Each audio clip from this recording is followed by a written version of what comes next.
What's up, guys? We are back with a post-PowerCon Mythic Legions review. So of course we're talking MOTU tributes, and this is the latest wave of MOTU tributes. So that's 2 figures, and we are taking a look at one of the 2 today that happens to be my favorite MOTU character, built on one of my favorite Legions figures. So of course we are talking about MEPHITOR. This is the STINKOR tribute. So this is a lot of Thistlethorn here, and then of course he's done up to look like my favorite skunk-based action figure.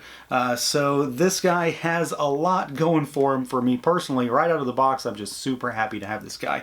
Of course, I was at PowerCon, so I was able to get this guy early. I do have him on pre-order, just like I'm sure most folks do, because he's in the next All-Stars wave as well. But being there, I could not resist getting an early one, getting him from the Horseman. It's always a great experience to just be able to get this guy in hand. You know, have something early is always a nice little thing to do. So we've got MEPHITOR here in our standard Legion style packaging, of course. It's a regular figure. He doesn't get any special treatment just because he's a MOTU tribute. So he's in collector-friendly packaging. Take him out, put him back in pretty easily with just the zip ties, or the twist ties rather. You've got him there in the big bubble. He's got a bio card on the side panel, and then the back has a big shot of Arethyr. This is the Arethyr wave backer card. And then you've got our cross-sell for that wave, as well as a write-up for the current state of Mythos. So let's do it. Let's pull him out and take a look. And here we go, out of the package, our MEPHITOR figure. And I mean, this guy is very much right up my alley. So it's kind of a 2-part figure. So this is very much a MOTU tribute, but it's also an avenue to get a new kind of goblin as well, because this figure is essentially, you know, like a black and white Thistlethorn, but then doubles as a black goblin. And we'll talk more about that when we get to accessories. So depending on what you truly want out of this figure, there's a number of different options, which of course just excites Legions fans to begin with, is to have those options. This guy, of course, for me, is all about being a STINKOR tribute. So to have him look like, you know, a skunk or a black and white Thistlethorn, if you don't want him to be a STINKOR tribute, he can just be a different kind of like woodland goblin thing. But I think he looks pretty fantastic. I even love the way they did the name on this guy, because MEPHITOR is kind of an ode to the genus and like subspecies of skunks. So it all kind of plays into itself, which I do like. This guy is a 2.0 figure, so goblin style body, a new goblin style body, I should say. And he's going to do exactly what you think he's going to do as far as movement goes. So you've got a head that can look up a little bit. He looks down really well. He does have that kind of elongated face, so it does kind of skew how he moves, but he has all the same movement that every other figure does, really. So you've got tilt side to side, and then of course you've got full rotation there. The neck does move independent, but it doesn't exactly help that articulation. Arms go out at the shoulders. They of course rotate. We've got our single jointed rotating elbows, and then you've got hinges and rotation at the wrist, so pretty normal there. Being a 2.0 figure, he has 2 points of articulation in the torso area, so you've got your diaphragm cut, which really is just a small bobble when it comes to the goblin style bodies, but he can twist all the way around there as well. A little bit of tilt side to side and forward and backward, and then you've got your twist at the waist down here, so you can have him, you know, twist at 2 different points essentially. Legs go out pretty much all the way. You do have to kind of watch the skirt piece. That's about it though. And then of course they do kick forward, but again, you do have to watch the skirt piece. You might see a little paint rub in the joints. I've already got some. You know, it's a Legions figure. We all kind of know they kick backwards. You do have your thigh twist. This is the one joint that seems to be a little tighter than others, and that's really not a negative for me. I'd prefer this one to be tighter than looser. You do have your single jointed knees, and then they do rotate. They only rotate so far because you do have armor pieces that you have to worry about. So you've got to, like, when they're bent anyway. Otherwise they twist fully. You've got to worry about these sort of like ears that pop out on them. When they are fully bent backwards, they'll kind of hit the thighs. Otherwise they move well. And then you've got your ankle rocker down here, which, I mean, that's crazy range. It's essentially a broken foot right there, right? And then you've got your hinge up and down, and there's also rotation where that ankle pegs into the bottom of the leg. So, you know, pretty normal stuff for a Legions figure. Nothing new, nothing different, nothing missing either. So pretty decently articulated. You should be able to get him into some nice poses without too much hassle. Of course, like every other Mythic Legions figure, pretty much from the beginning until now, it really comes down to aesthetics for me, because that's what a lot of this line is all about, is how they look, the design, the paintwork, the intricacies of this armor, and then of course parts choices to make this figure what it is. And then, you know, for the folks out there who like to tear their Mythic Legions apart and mix and match, I've said it a million times, that's not my thing with this line, but you do get some options here in terms of things that, you know, you certainly wouldn't see in this color palette on really any other figure. So to start with, of course, we do have to talk about this kind of ode to Stinkor, because that's what MEPHITOR is at his base right out of the package. This guy is a tribute to the Masters of the Universe Stinkor character, and I think they did a really good job. You know, you take a look at that figure and they really did a lot with the parts that are available for them to just sort of bring in some of the different accent colors that he has. Like they gave him the orange armor for the torso, obviously, so Stinkor has orange armor. They gave him this silver stripe down here because Stinkor does have like white stripes down his arms, but I think it makes a little bit more sense for it to be silver here, just in terms of like this is armor and it's not his fur. So they gave him silver and to mesh with the black instead of a black and white. You've got the orange for the elbow pads, and then you've got red on the gloves, which matches Stinkor as well. They gave him the gorget, which very much fits in terms of the sort of, you know, the sort of piece that sits around Stinkor's neck that has his gas mask and like the regulator on him. So this is to mimic that, along with more of those red accents. The belt is, of course, another homage to him as well. So he does get the furry loincloth piece, but Stinkor always had like a red belt also. So you've got that going, and then you've got the black thighs with the orange boots and the orange feet. He doesn't have like monster feet or anything like that to be, you know, super specific like Stinkor is, but the orange boots really tie it together. Granted, you know, I'm a big fan of orange stuff anyway. Obviously, this guy is almost way too color matched to my background for my liking, honestly. But I think he looks fantastic. There is a lot of inspiration drawn from Stinkor. You know, I can look at like the classic Stinkor and I can see what they're going for on this one. He does have a lot of wash and just sort of grit and grime and dirtiness, specifically all over the orange armor. And as usual, it's pitted and it's sort of hacked into, and all of this armor has seen battle. It's got wear and tear, but there's kind of like a dirtiness to his boots and to the shin guards and to the elbow pads and to his torso and the chest and everything like that. So I do really like this. And of course, you know, like I said, for the folks out there that like to swap parts and mix and match and make their own thing when it comes to Legions figures, there's not a lot of orange armor out there. So this is your chance to get some. There's not tons of red armor out there either, so this is your chance to get some of that. And there's certainly not a lot of red and orange when it comes to the belts. So you do have some options in terms of wanting to part swap and just play around with this guy, because he's definitely bringing a lot of unique stuff to the table. On top of that, of course, is the undoubtedly very unique head sculpt.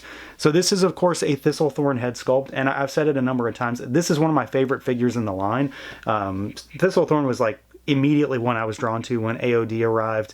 I was a big fan of that figure. I thought his color palette for his armor was fantastic, but the head in particular is what really got me. And of course, more of the same here, because it's a great sculpt. There's tons of detail like just crammed into this thing. Tons and tons of that fur detail all over the place. But it's really the striking paint job. So you've got the very obvious skunk color scheme with the black, the white. You get the white patches around the eyes, and then that stark yellow for the eyes makes them pop against that white, and it's just a really striking look. It's a very, very saturated color scheme for the head sculpt, so the black is super deep and super black, and the white on top is just really pronounced because it contrasts so starkly against the black. Like I said, I'm a big fan of Stinkor. I'm a big fan of Thistlethorn. I really like the skunk idea for an action figure. The only downside to this particular figure in terms of homaging Stinkor is that he doesn't smell. He has that new Legion smell, but he doesn't have a patchouli smell. I'm not exactly beat up by it or anything. Would it have blown me away had it been there? Absolutely. But my vintage figures still stink. My classics still stink. It's fine. I can put them next to each other, and I'll think that both of them are giving me that amazing 80s scent. So this guy looks fantastic. I think the Horseman absolutely knocked it out of the park. I've rambled for way too long about how cool this guy looks, but there's a lot going on with this guy, and I think they really nailed the idea behind making this particular kind of figure into a Stinkor tribute. And then, of course, we have to do some comparisons. So as far as what this guy represents, I've got some of the best examples right now. I don't have access to my vintage figure.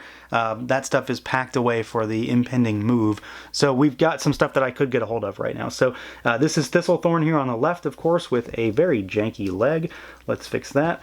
And we've got our MOTU Classics Stinkor here on the right. So to start with, of course, you can see the comparison between these two.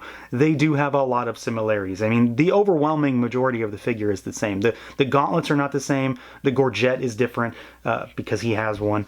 He's got a different belt, but they've got the same kind of chest armor. They've got the same legs. They've got the same boots, or they've got the same calves. The boots, the feet themselves are a little bit different because he's got the pointy feet instead of the just the flat feet. He's got the same arms, and then he's got the same pauldrons as well. And then, of course, the head sculpt is the same, but they look entirely different with this paint scheme. He looks far more realistic in terms of, you know, as realistic as you can make a kind of chipmunk looking guy, but the paint on him just changes that sculpt entirely, and I think it works really, really well. And then, of course, we've got our classic Stinkor here on the right, and you can see all of the inspiration here. So, you know, he's got the orange armor with the red accents. He's got the black legs with the orange boots. He's got the stripes on the arms. They're white on Stinkor because he's a skunk, but in terms of this being a piece of armor, they went with silver, which I do think works pretty well. And then, of course, the head sculpt is obviously a tribute. The black and white markings, the yellow for the eyes. I mean, even so far as to give him the gorget around the face to make it kind of mimic the idea of his sort of respirator thing. And then even like the red bauble on the front that is used for those spikes. So there's a lot of stuff that they pulled from Stinkor to factor in, even as far as going with the gauntlets, because he's got sort of like the monster arms with these spikes on the back. So they gave him the different sort of Dark Knight style gauntlets here rather than the stuff that Thistlethorn normally comes with. So it's those little changes that really, really play up the idea that he is supposed to be like him. So you can see a lot of inspiration here. There's a lot of part sharing between these two, which of course makes perfect sense, but I really can't get over just how much they pulled from Stinkor to make this guy work. So it's a nice tribute, and again, a nice use of parts from an already solid little figure. Now, as far as accessories go, MEPHITOR doesn't really have a lot of stuff. Like, he's not brimming with accessories, but a lot of what he has is very much on point for a tribute figure. So to start with, we do have to talk about the extra head sculpt, because like I said, this guy becomes a just black goblin when you change him up. So he's really not a skunk man anymore. He is some sort of even more evil dark goblin with a fully black head sculpt and yellow eyes. So we've seen this head sculpt before. It's not new parts, but it's entirely different when it's black, right? It's not, you know, some sort of dark muddy green. It's a very different type of head sculpt now, and I'm really excited to see what people do with this one, because I mean, there's a lot of options with this guy when you think about it, from all the different color armor to having this head sculpt in a new colorway is really nice.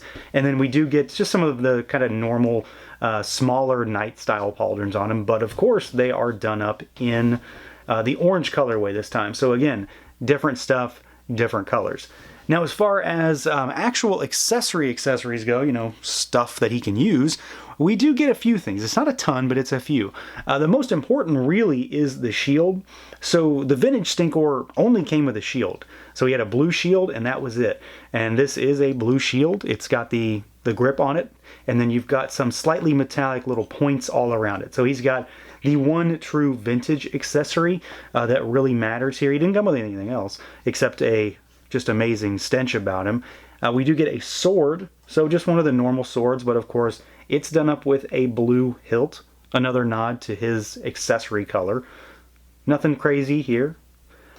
And then we get the crossbow, and I've said a number of times, I'm not a big fan of these. Like, I just don't really use them. They don't do a whole lot for me personally. I find them kind of unwieldy, but this is a bit of a tribute to the classic Stinkor, because classic Stinkor did come with more stuff. He came with a gun finally, so of course this kind of takes the place of the gun when it comes to a Stinkor in the Classics line, in the MOTU Classics line. So you get this. This did not come with an arrow, or at least mine did not.